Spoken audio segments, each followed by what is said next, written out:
Hi, Craig with leadershipmentor.com. So this week I want to talk to you about something called skill versus will. And oftentimes what happens is when we're trying to manage performance, we end up managing the wrong thing. And so when we look at skill versus will, skill is the knowledge and really the proficiency that an individual has or a team member has. Will, on the other hand, is their motivation. It's their desire to do well. And so team members can have one or both of these, or they can have neither. And so I want to present this to you so that we can start to manage appropriately people depending on high skill, low will is an experienced team member, but they're unmotivated. So when you think about CSR or a team member that's been with you for quite a while, this is probably where they tend to fall if they're not offered new challenges and they're not motivated by learning new things. And then we have low skill, high will. So think about a new team member, somebody who joins your team. As long as we did the hiring process correctly, we have somebody who comes in, they're very motivated, they're excited about being part of the team and the organization, they're excited about learning the task, they're just glad to be there. But they come to the team really with no skill. So they don't understand the job, they don't understand how to use the applications, and so they're very low skill. And so obviously this is an inexperienced but an enthusiastic employee. And so this is where we hope to have, again, new team members as they join the team. And then we have the dreaded low skill, low will. Here we have employees that lack both the ability, so no knowledge, very low knowledge. They also don't have any motivation or desire to really do well. And so this is a problem area for us supervisors and managers. We have to be able to identify where team members are in this matrix so that we can address the appropriate issue. So in this low skill, low will, what I think about is a new team member, they've gone through the training, but they really didn't have any desire to do well in that training. And so they didn't pay attention. And so they're low skill. They didn't really go through the process of learning the applications and the procedures.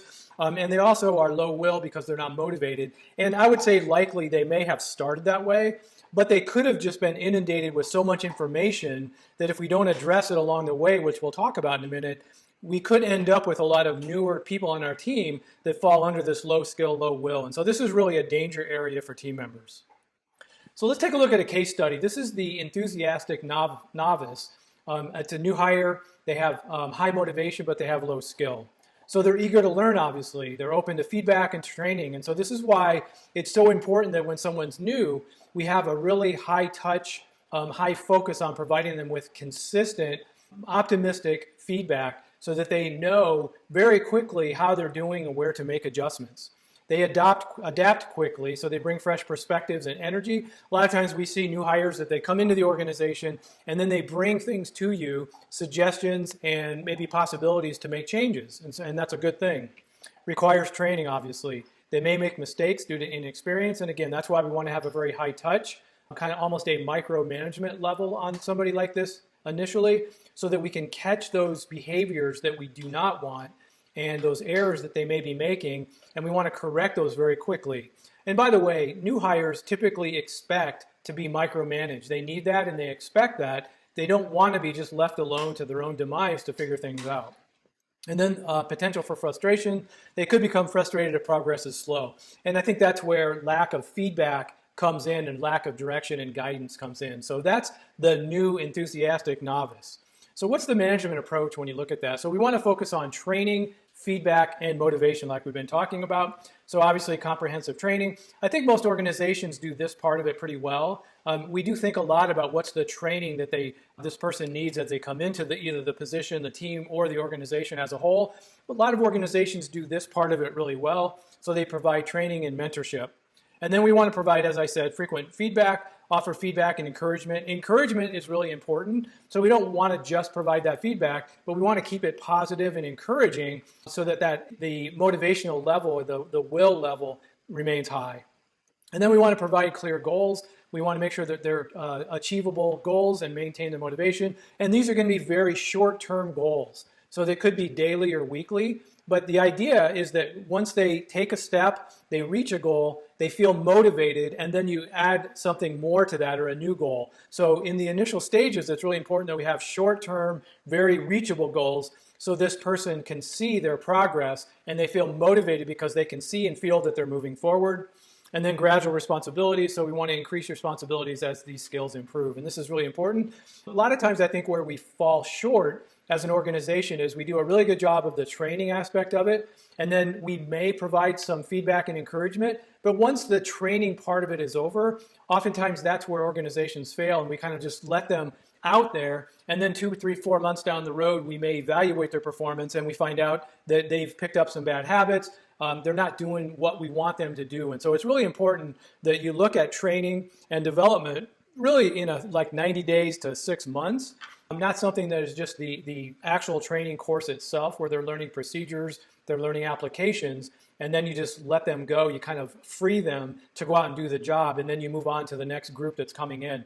That's really going to be the demise of the organization and the team if you don't put that emphasis on that first 3 to 6 month time frame to provide constant goals, guidance, encouragement, feedback. Super important that you do that because that's where they're going to develop their behaviors. They're going to last for a longer period of time. So the unmotivated veteran. So this is a team member that's been around for a while.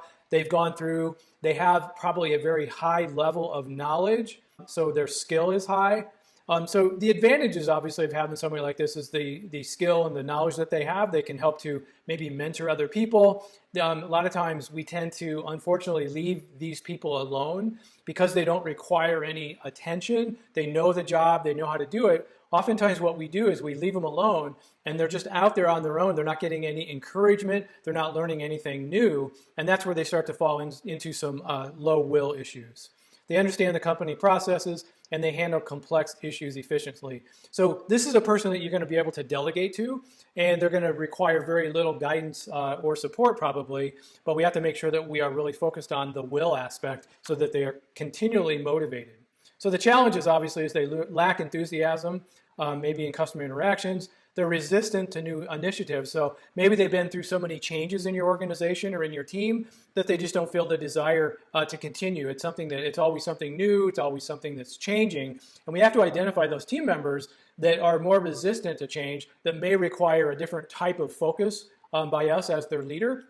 So I think that's obviously where one-on-ones come in so that we can provide them and get a good sense of like, what are the challenges that you're having? Why are you resistant to this change? And then how can we approach this so that you can go through this change process more effectively? And then negative influence on team members. And this is really the big concern when you have somebody who is low will, is that what damage are they doing to the team? What comments are they making? Even if they're not interacting directly with other team members, if you kind of look at a new team member that comes in, they're very enthusiastic, and maybe you pair them up with this person that has a lot of knowledge, but they're very low on the will. They don't have a lot of motivation. They're not very enthusiastic. What message is that sending to your newer team member? So we have to be very careful about that negative influence that they're having on other team members. The management approach for the unmotivated veteran. We want to address the root cause of low motivation. Identify that root cause and understand the reason. We want to offer new challenges. So we want to provide them with responsibilities to reignite that passion. Again, this is where one-on-ones come in. This is why it's so important that we're meeting on a regular basis with our team members, and we don't just wait for 6 months to go by, and then we meet with them and we start to uncover as we talk to them all the issues and the challenges and the frustrations that they're feeling. If we meet with them on a regular basis, every week ideally, even if it's for just 15 minutes, it gives us a sense of where they are. What do you want to move into? What do you want to learn? What are you motivated by? When we know those things, it becomes really easy as we have new hires come in. I can pair that new hire with somebody who is really motivated and desires to mentor another person, for example. If that's what they really desire to do, now you have somebody who's on high skill and you're motivating them at the same time because they're mentoring somebody who's new, and that motivates that more senior person.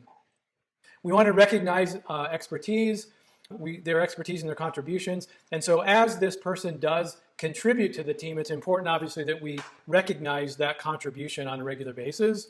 And then job rotation, lateral moves, consider job rotations to spark interest. So how can we introduce this more experienced person to new jobs, new positions? Ideally, that would be within your own team. But sometimes, unfortunately, we have to start to introduce them to things that may be outside your direct team as well.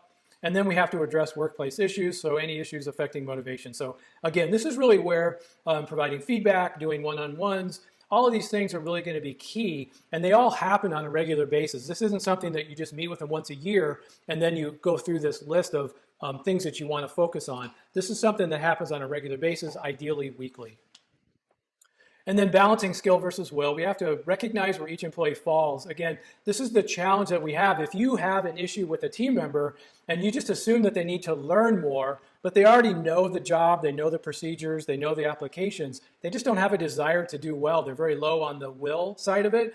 You can't just put that person through more training, as I mentioned in the beginning of this video. So we want to nurture motivation. You want to reignite passion for those that have been there for a while. You want to make sure you have a targeted strategy. So each individual is going to fall in this matrix in a different place. And so that's why it's important for you, one, to understand this matrix, the 4 different categories, and then you want to make sure that you identify each team member, where do they fall on that matrix. And then you want to obviously create a productive and harmonious work environment by constantly doing recognition, team building events, things like that. So just in conclusion, wrapping this video up, we want to utilize the skill versus will matrix. Managers can create targeted strategies to improve overall team performance. And so again, this is the matrix, 4 different categories. I really want to encourage you guys to think about this, to think about where does each team member fall on that. And so what you might want to do is create a matrix, a box, and then put your team member's name in the box where you think that they fall, and then meet with them and then validate that and find out, do they need to learn more? Do they need to just be motivated? Is it a combination of both? So I hope you found this video helpful. This skill versus will thing I think is pretty powerful, and I think it's a pretty great way to provide the appropriate focus on, does your team member need to learn more and develop skills, or do we need to focus more on the will part of it, and do they just lack that motivation? Let me know in the comments if you found this valuable, any questions that you may have, and I hope you have a great day.